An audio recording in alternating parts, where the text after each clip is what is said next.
welcome our very special guest, Sandra Laurie. There is a red thread then. What about the inward stuff?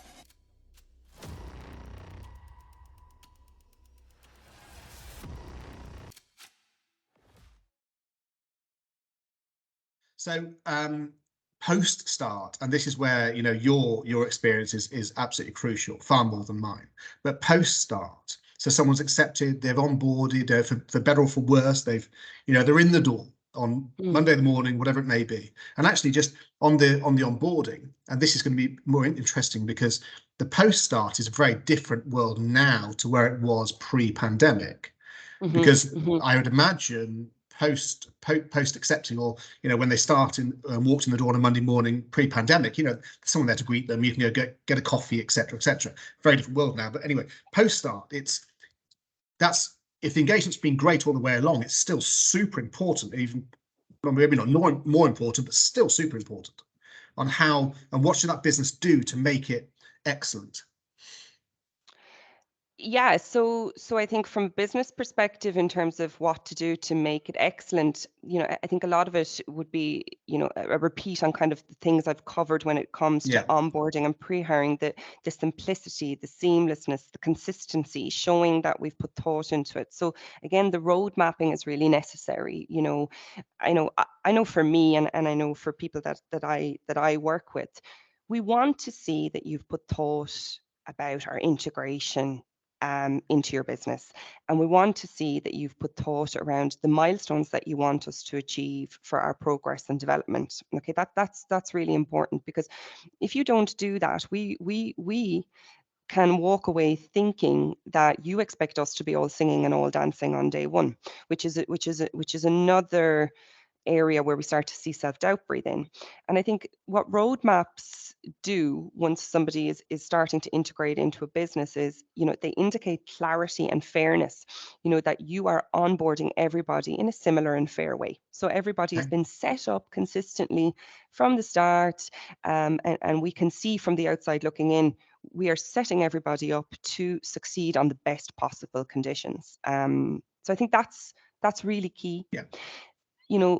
The clear expectations part, I think this is obvious. We need people to know what's expected of them from the beginning.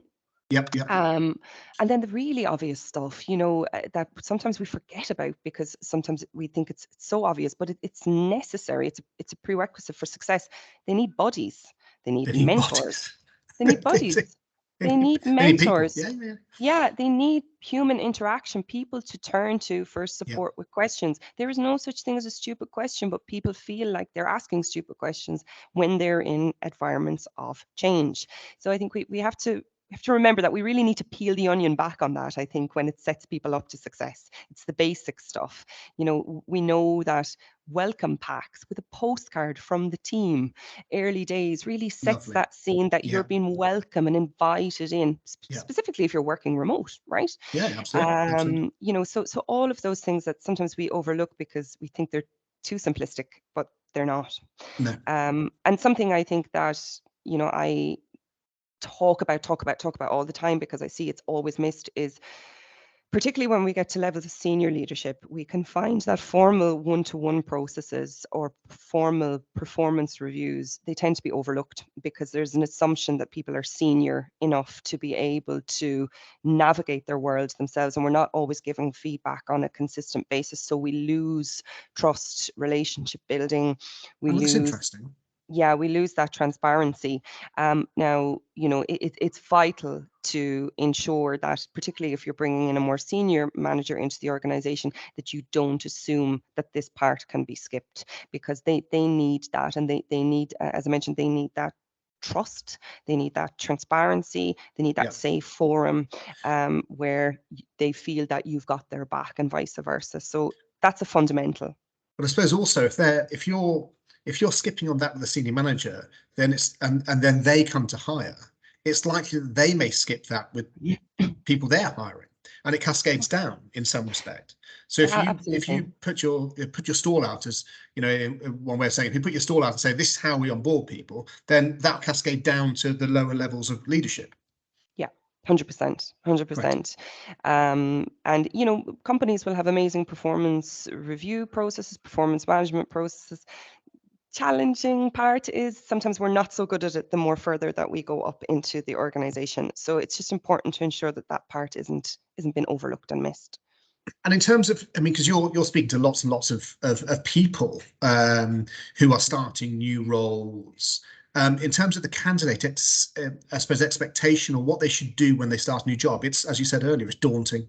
You're starting a new job. It's like starting a new marriage. You're starting a new relationship. You're dating for the first time. What do they think? What do I think? Etc. Etc. So, what should they do to prepare themselves for this new role? And I think that's an amazing question. So thank you so much for asking that. I think there's the obvious stuff, right? So there's the research, the company culture, the stuff that you Google will tell you. Buy some new stationery. I'm a sucker for that. So a new pen and a new notebook, away we go, happy days. But what about the inward stuff? What about the stuff that's happening potentially on the inside? So we know that early days in a new role are a breeding ground for self-doubt.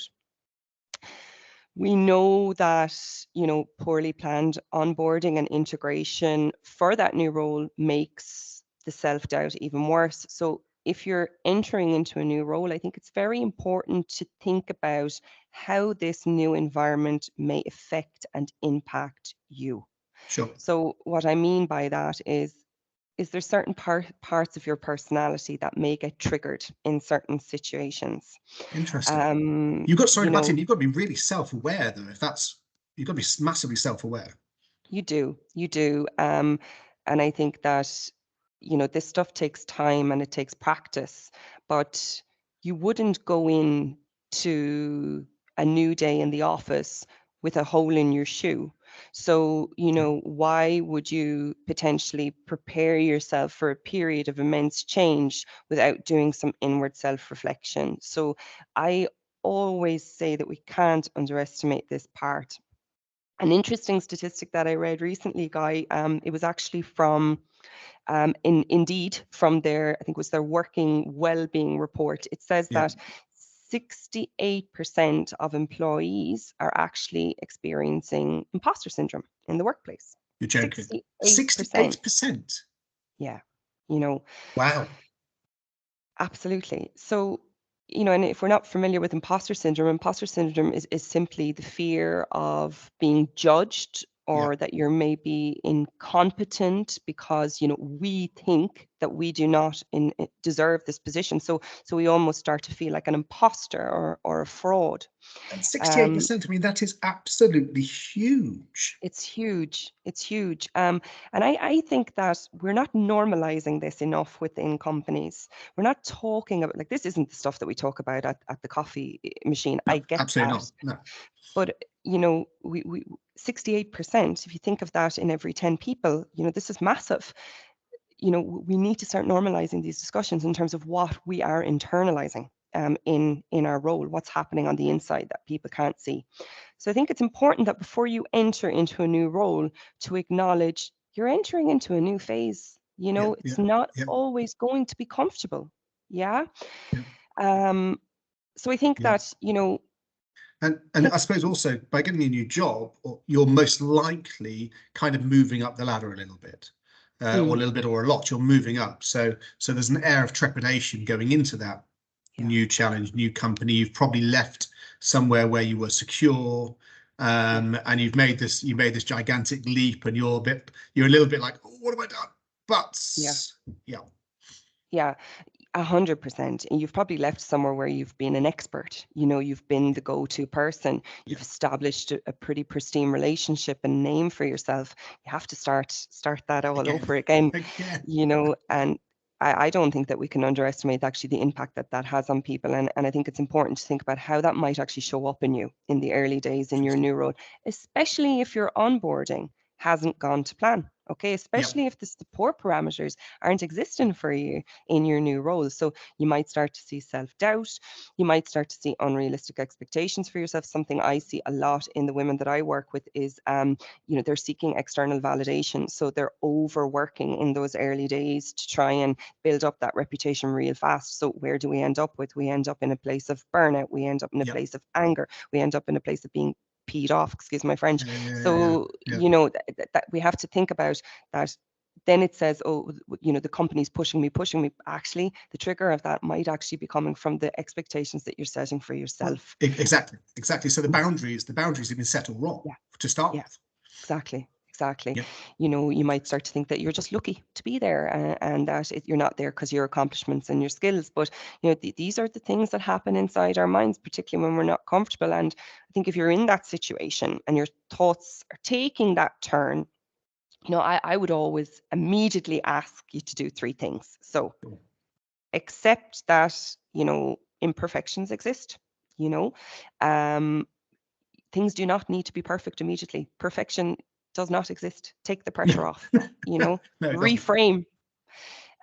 Just note your progress. Your employer is not expecting you to be all singing and all dancing in day one. You need to think about longevity here. You're building a career. Rome wasn't built in a day. So you don't need to impress in the first month. So it's about longevity and saving yourself along that path. And the final thing is just have a little bit of self-compassion. You are going to be challenged. It's normal. Your challenges, they help you grow. And I think there's a phrase I love to quote here that 2 very wise women once told me is new level, new devil, right? Oh, so that's nice. That's nice. Yeah. So if you're going into that new role, that next step in your career, it's a new level. You have new devils to deal with. They will be challenging. So understand that and be compassionate to yourself as you start to go through that phase. The new devil is nothing to do with the hiring manager or nothing to do with your new boss, obviously. Nothing, or the agency that you've been working with. Nothing to do with that. The devils, the mind monkeys, the things we tell ourselves that aren't true. And women are more susceptible to this because they're not. Yeah, we know that. That surprises me because certainly a lot of the women in my life are far stronger than I ever will be. So. Yeah, women in a workplace are not as comfortable with self-promotion as men. And we see this when it comes to, speaking out in meetings, the level of preparation that they'll put into things before they're actually, willing to rock up and say that piece. So,